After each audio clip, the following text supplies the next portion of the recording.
It's great to be back with so many dear friends here in Midland. You know, I have to start, every time I'm here, Wandell and Rhonda have asked for stories about Caroline, our oldest daughter. So I have two fresh stories to share with everyone. Caroline is 4. Oh. And on Saturday morning, about a month ago, about 7 in the morning, Caroline came bounding into our bedroom to play in the morning. And unfortunately that morning I was doing a radio interview from the phone. And so my wife Heidi leapt up and intercepted her at the door and whisked her away and said, no, Daddy's doing a radio interview. And Caroline, as only a 4-year-old can do, crossed her arms and said, "It's always politics, politics, politics."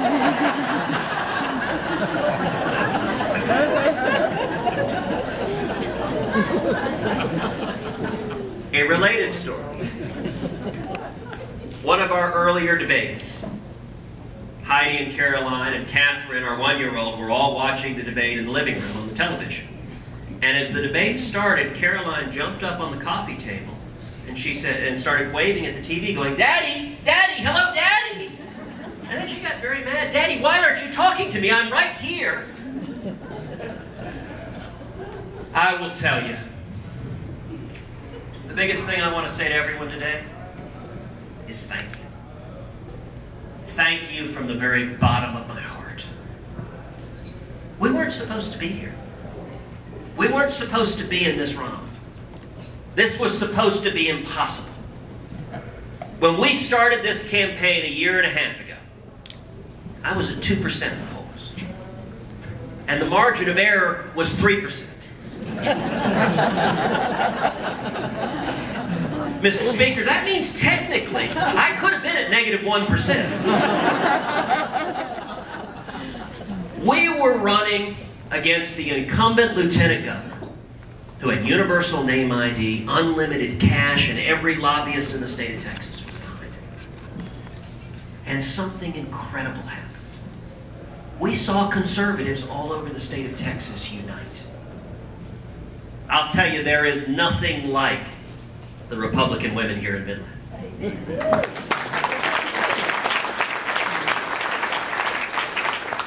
Y'all are a force of nature, and a great many of you jumped on board with our campaign when you had to be certifiably nuts to do so. My opponent spent over $10 million of his own money trying to convince every Texan that I'm a red Chinese communist. And it was thanks to your passion, thanks to your energy, thanks to the grassroots, thanks to Republican women and Tea Party leaders and conservative grassroots all across this country and all across the state of Texas who came together, that we saw an incredible upset going to this runoff. And it's why right now, together, we're winning this primary. Now I want to talk to you about two things. What do we need, and how do we get it? What do we need? Our nation is in crisis. We're going broke. Our national debt is larger than the gross domestic product. We are galloping down the road to where Greece and Italy find themselves. The biggest difference is there are nations that can bail out Greece. There ain't nobody big enough to bail us out. Barack Obama has been the most radical president this country's ever seen.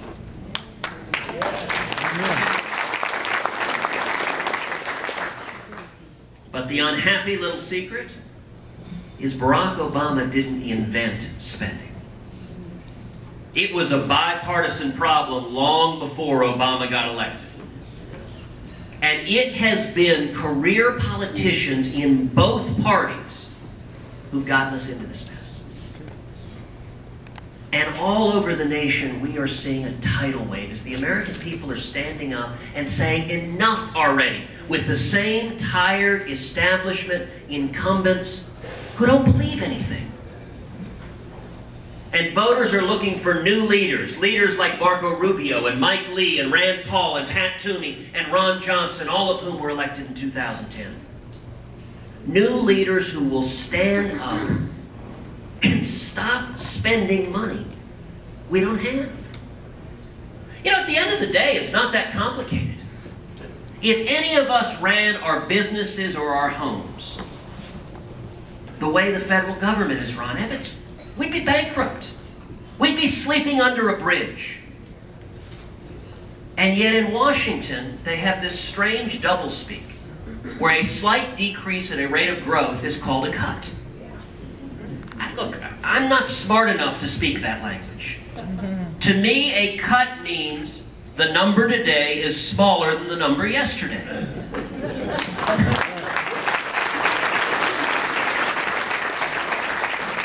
And if it isn't a cut. What do we need? We need strong conservative leaders with backbone who will stand up and stop the spending, tackle the debt, and get back to the Constitution. I have spent my entire life fighting to defend the Constitution.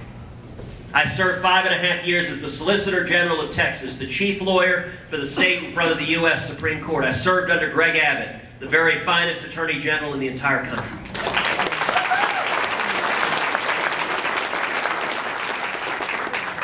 During the time I served, over and over again, Texas led the nation fighting for conservative principles. We defended the Ten Commandments Monument. We went to the U.S. Supreme Court, and we won 5-4. We defended the Pledge of Allegiance. We went to the U.S. Supreme Court, and we won unanimously. We defended the Second Amendment, the right to keep and bear arms. We went to the U.S. Supreme Court, and we won 5-4. Right now, I'm incredibly honored to be representing over 3 million veterans all across this country, defending the Mojave Desert Veterans Memorial. Yeah. Oh, yeah. The ACLU sued, seeking to tear down that 75-year-old monument that had been erected to honor the men and women who had given their lives in World War I. And the federal court ordered the monument torn down. We went to the U.S. Supreme Court, and we won 5-4.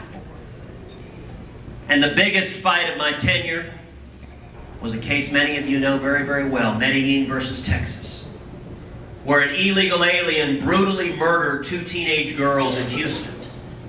And the world court, the judicial arm of the United Nations, issued an order to the United States to reopen the convictions of 51 murderers all across this country.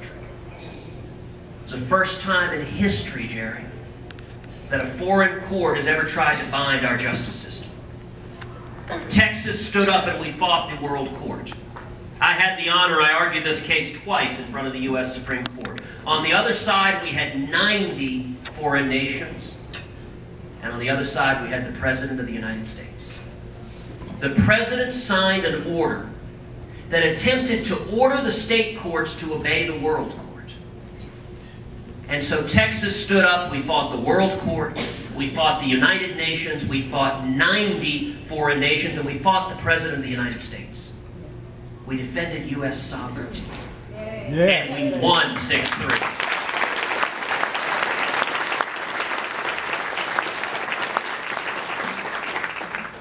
That's the record I'm running on. It's the record of a strong conservative and a fighter, because I think there's never been a time when there's a greater need for strong conservatives and fighters in Washington. You know, like each of you, for me, freedom is not some abstract concept you read about in the book. It's something very, very real in my life. My mom is Irish-Italian. Became the first person in her family ever to go to college. Graduated from Rice in 1956 with a degree in math. My dad is from Cuba. Fought in the Cuban Revolution as a teenager, was thrown in prison and tortured. Today, my father is a pastor just north of Dallas. To this day, his front teeth are not his own because they were kicked out of his mouth in a Cuban jail when he was a teenager. My dad fled Cuba in 1957. He came to Texas with nothing, with $100 sewn into his underwear. And he washed dishes making 50 cents an hour to pay his way through the University of Texas. He and my mother started a small business, a seismic data processing company in the oil and gas business.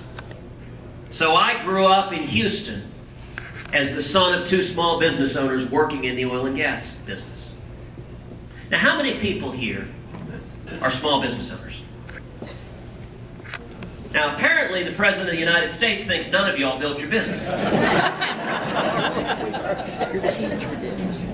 You know, there's an old line in Washington that a gaffe is when a politician tells the truth. What Barack Obama said is exactly what he believes. Right. And it's why this is so very, very dangerous right now. Let me tell you what we need more than anything else. We need West Texas values in Washington, D.C.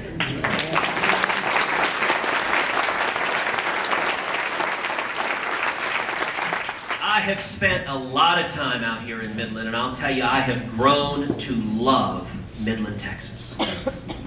Because entrepreneurial spirit, it flows in the blood. It's just one of my, in fact, Heidi's favorite event she ever went to was a fundraiser that Claudia Modesta Williams hosted for us. That Heidi described, she said, it was a hootin' and hollering event. I was convinced people were going to shoot their guns in the air by the end of it. Y'all understand freedom, and that's what we need to take our country back.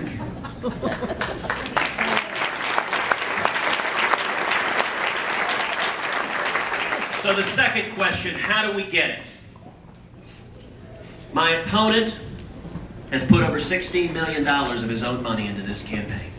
In the next 2 weeks, you're going to hear constant barrages telling you how I am a one-legged, leprous axe murderer. They're going to cancel every TV show. It's just going to be a 24-hour infomercial on how horrible a human being I am. What we need is simple. I ask for every one of you to come together. If conservatives come together and vote in early voting starting on Monday, on an election day on July 31st, we're going to win this race. And when we win this race, let me make a promise to all of you. Texas is going to lead the fight. Yeah.